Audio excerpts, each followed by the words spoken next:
Na década de 1980, Hulk Hogan conquistou o setor de luta livre e desempenhou um papel fundamental ao trazer a WWE para a grande mídia. Mas por trás de todas essas conquistas está a história de um homem cuja vida fora dos ringues foi cercada de infâmia, com sua vida pessoal e profissional desmoronando sob o peso de suas próprias ações. Desde ser odiado por muitos de seus colegas, até se envolver em vários escândalos, vamos mergulhar na trágica e controversa história de Hulk Hogan. No início dos anos 80, a World Wrestling Federation era principalmente uma promoção regional, mas Vince McMahon tinha a visão de elevar a luta livre profissional de uma atração local para um fenômeno nacional. Para isso, McMahon precisava de um superstar diferente de todos os que o esporte já tinha visto. Alguém que pudesse se conectar tanto com os fãs tradicionais de luta livre quanto com o público em geral. Eis que surge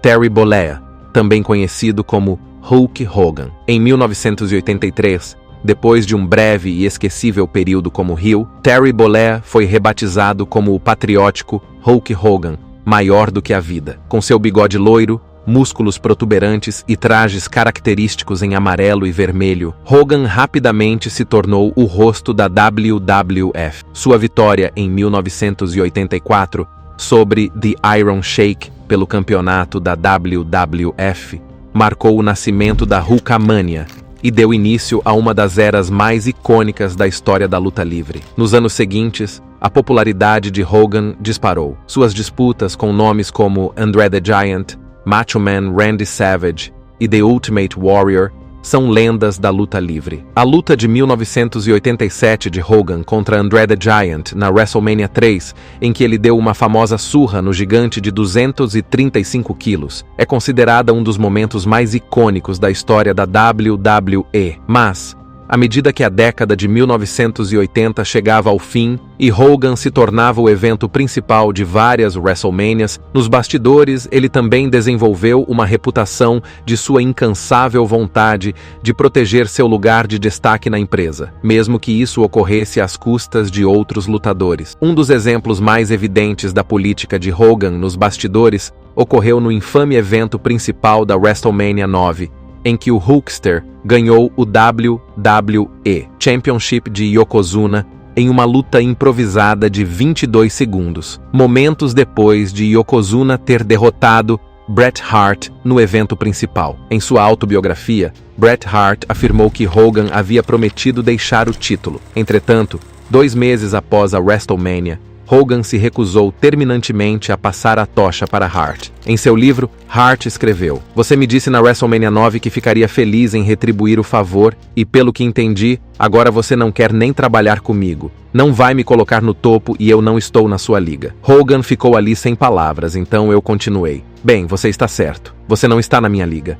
Em meu nome, em nome da minha família e da maioria dos rapazes no vestiário, você pode ir se foder." Em outra ocasião, o Hulkster tentou, de forma insípida, irritar um novato. No Survivor Series de 1991, Undertaker, um jovem de 26 anos, enfrentou Hulk Hogan em sua primeira luta no evento principal pelo WWE Championship. Para surpresa de todos, The Deadman saiu vitorioso, derrotando Hogan ao atingi-lo com um Tombstone Piledriver em uma cadeira de aço. No entanto, após a luta, Hogan conseguiu fazer com que Undertaker acreditasse que ele havia causado uma lesão legítima em seu pescoço. Mas, quando o Undertaker reviu a filmagem dias depois, ficou claro que a cabeça de Hogan nunca havia atingido a cadeira. Em vez disso, Hogan alegou que a lesão foi causada pelo fato de o Undertaker ter colocado muita pressão em sua cabeça com os joelhos. Mas como ele era um novato na época,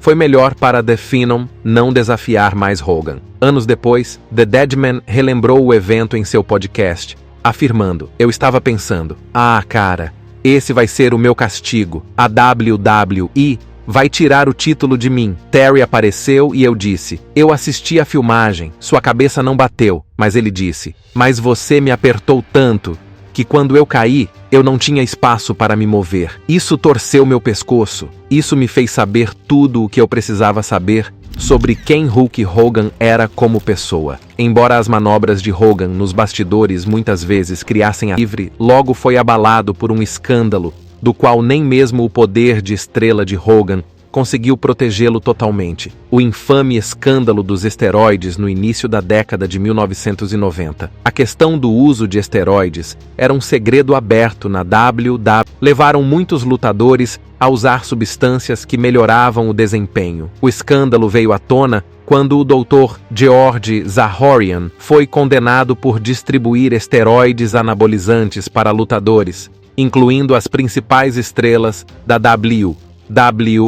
Hogan, que sempre se apresentou como limpo, foi implicado no escândalo. Em 1991, Hogan admitiu no The Arsenio Hall Show que havia usado esteroides, mas somente sob a supervisão de um médico e por motivos terapêuticos. Ele também alegou que os esteroides eram usados para ajudar os lutadores a desenvolver seu físico e melhorar seu desempenho, e defendeu seu uso como uma forma de se manter competitivo no setor. Compreensivelmente, a repercussão da aparição de Hogan foi um frenesi na mídia. Os fãs ficaram indignados com o fato de que seus lutadores favoritos poderiam estar colocando sua saúde em risco. Em 1994, Vince McMahon foi acusado de distribuir esteroides para lutadores, e Hulk Hogan foi chamado para testemunhar contra o homem que tinha a possibilidade de ser condenado a 11 anos de prisão se fosse considerado culpado. Dizer que a admissão de Hogan provocou ondas de choque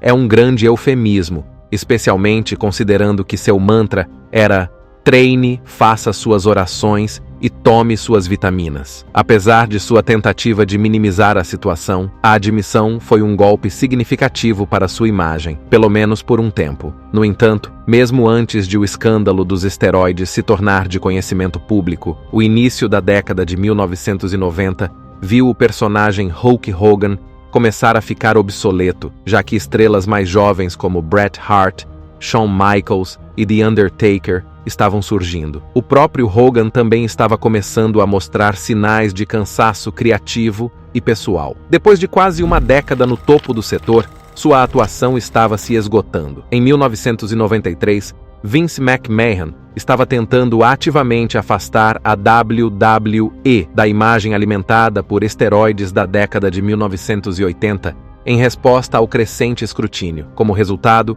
um ano depois, em 1994, Hogan entrou para a World Championship Wrestling de Ted Turner, onde buscou um novo começo e finalmente conseguiu fazer o que nunca pôde fazer nos anos 80. No WCW's Bash at the Beach de 1996, Hogan mais uma vez incendiou o mundo profissional quando, de forma chocante, se tornou rebelde e uniu forças com Scott Hall e Kevin Nash para formar a The New World Order, o que causou um renascimento da luta livre profissional no final da década de 1990. Mas o fato de entrar em uma nova empresa e ter um novo começo não significava que Hogan não usaria seu poder para conseguir o que queria. No Starrcade 1997, o melhor babyface, Sting, estava pronto para enfrentar o maior heel, Hollywood Hogan, pelo campeonato da WCW. No papel, essa foi a luta mais badalada da história da WCW, mas, nos bastidores,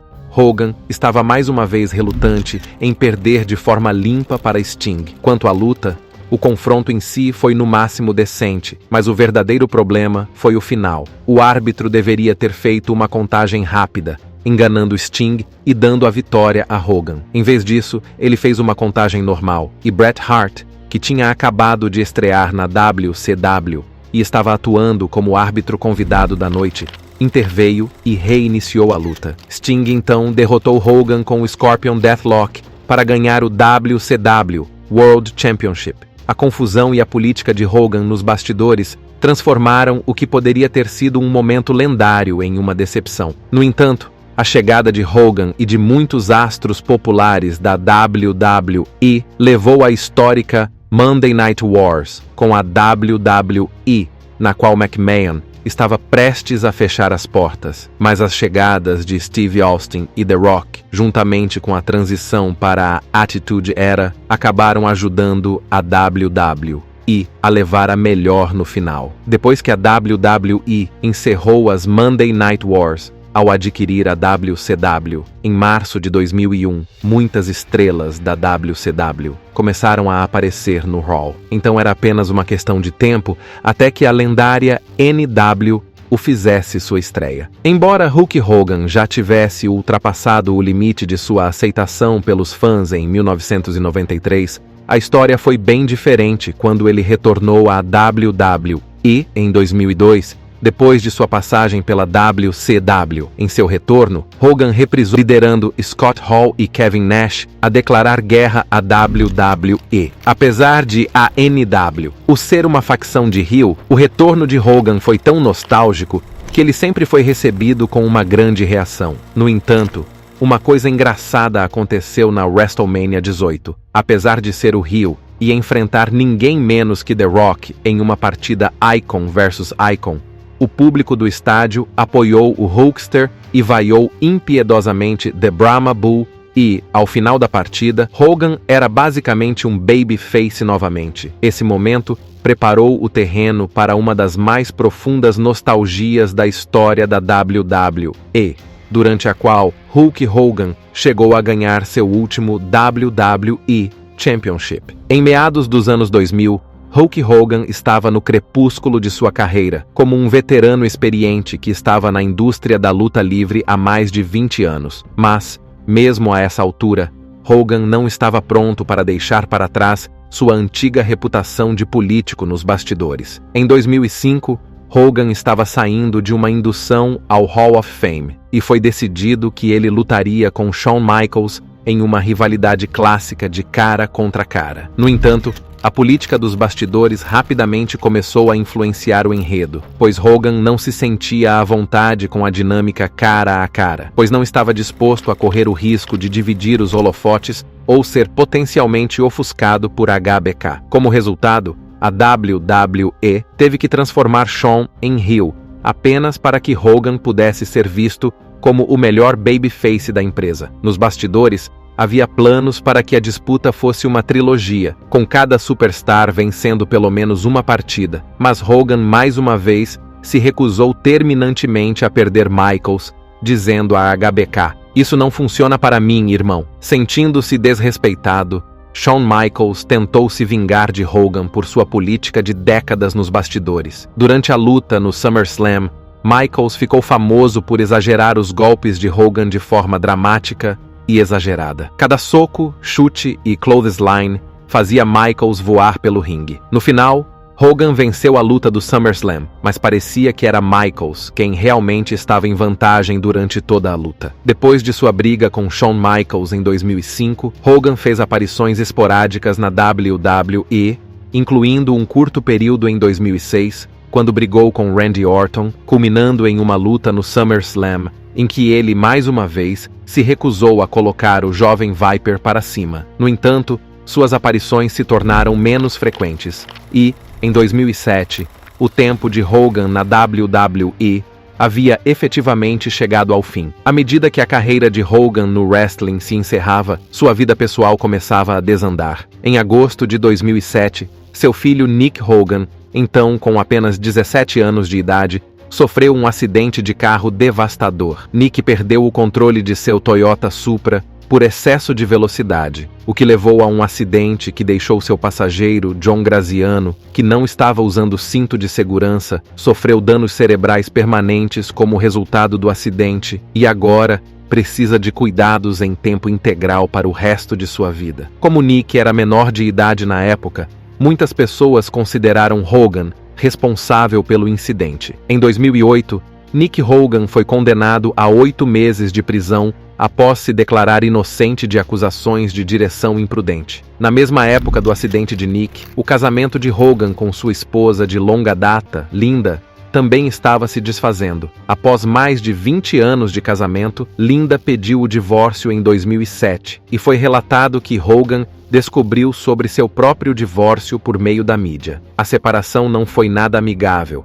e foi divulgada na mídia, com Hogan e Linda expondo suas queixas publicamente. Linda acusou Hogan de ter um caso com um amigo de sua filha Brooke, e por sua vez, Hogan aludiu que Linda havia sido infiel, alegando que ela teve um caso com um homem mais jovem, Charlie Hill, que supostamente era amigo de seu filho Nick. O divórcio foi resolvido em 2009 e o E! News informou que Linda recebeu mais de 70% dos ativos líquidos do casal, além de 40% das empresas de Hulk. Hogan também teve que pagar a ela um acordo de propriedade de os 3 milhões de dólares. A combinação do acidente de carro de Nick, seu relacionamento tenso com o filho, o divórcio público e amargo e a perda de uma parte significativa de sua fortuna o afetaram gravemente. Em sua autobiografia de 2009, My Life Outside the Ring, Minha Vida Fora dos Ringues, Hogan falou sobre o período sombrio pelo qual passou durante esse período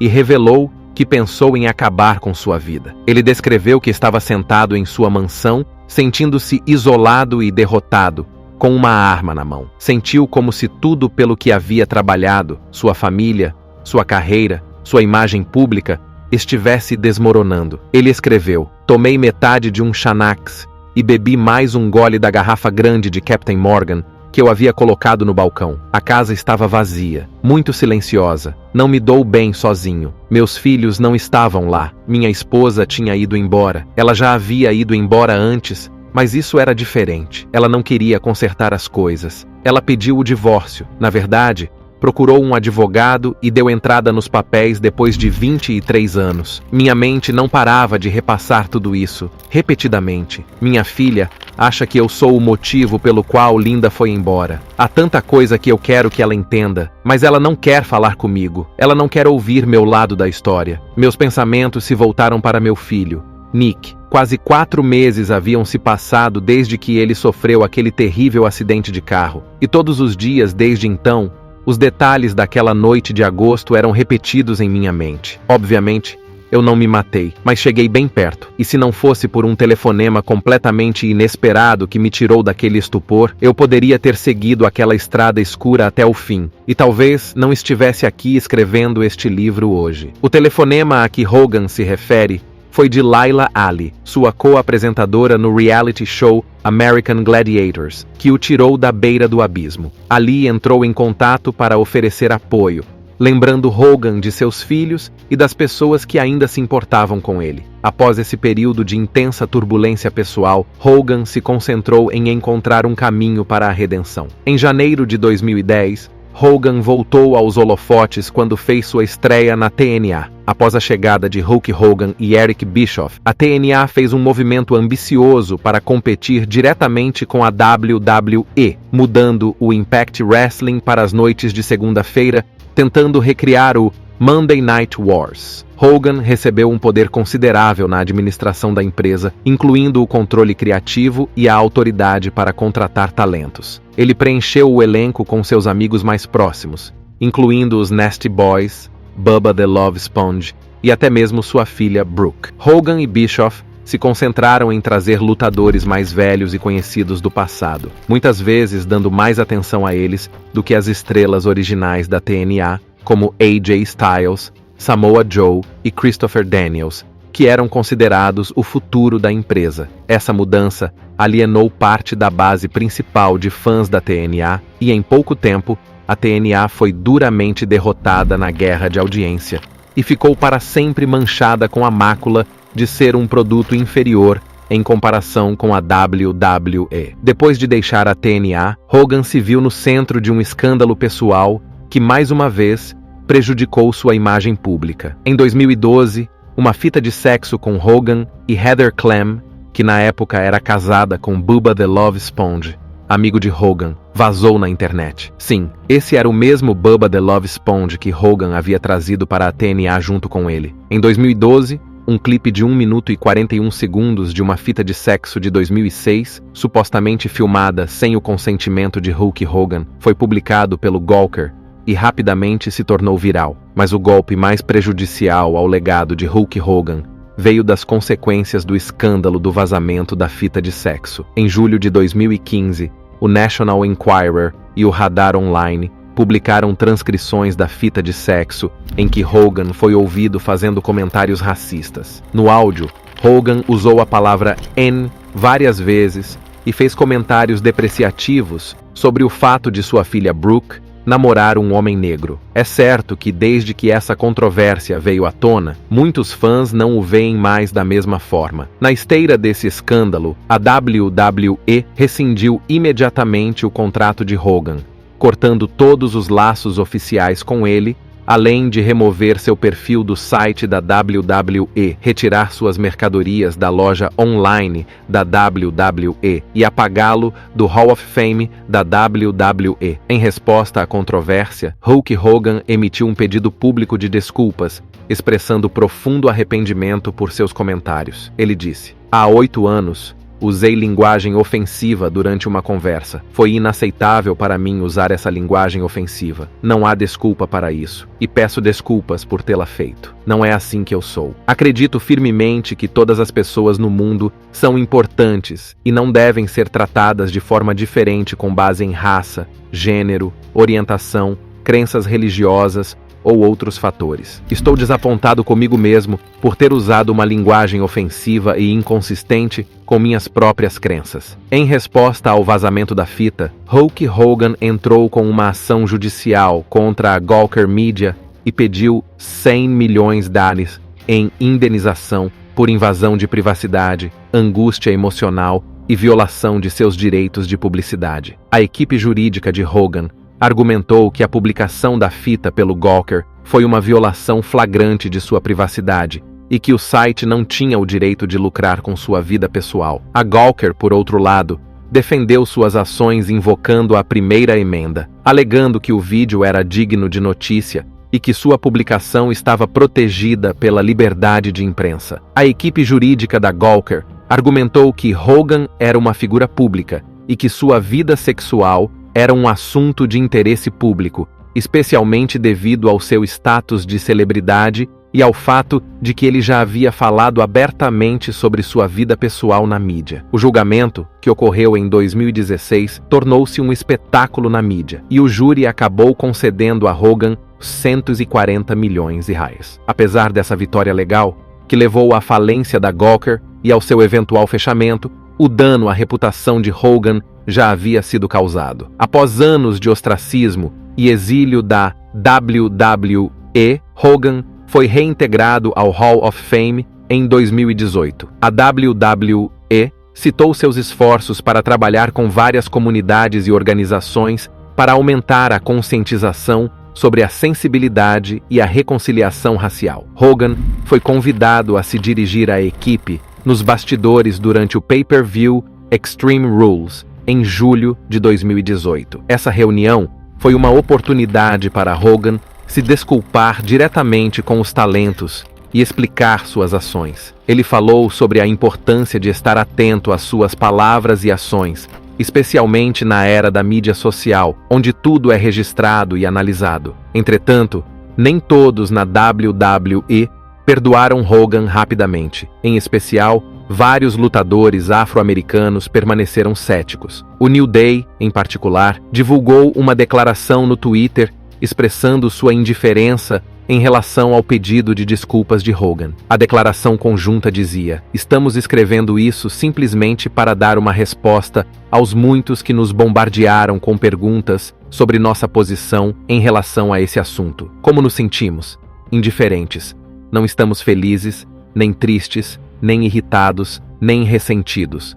Quem a WWE coloca no HOF depende total e completamente da empresa.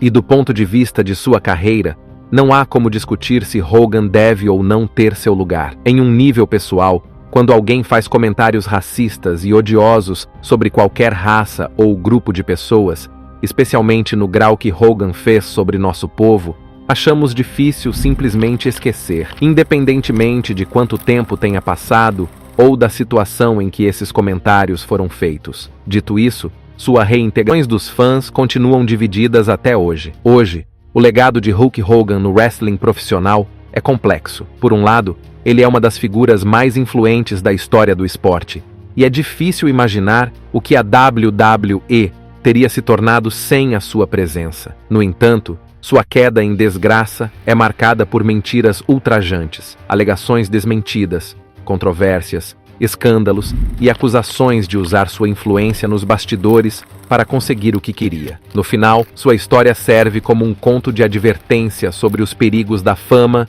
do ego e das escolhas que fazemos ao longo do caminho. O que você achou do vídeo de hoje? Deixe-nos saber sua opinião na seção de comentários. E antes de ir embora, não se esqueça de curtir este vídeo e se inscrever no Ring Rivals para não perder os próximos.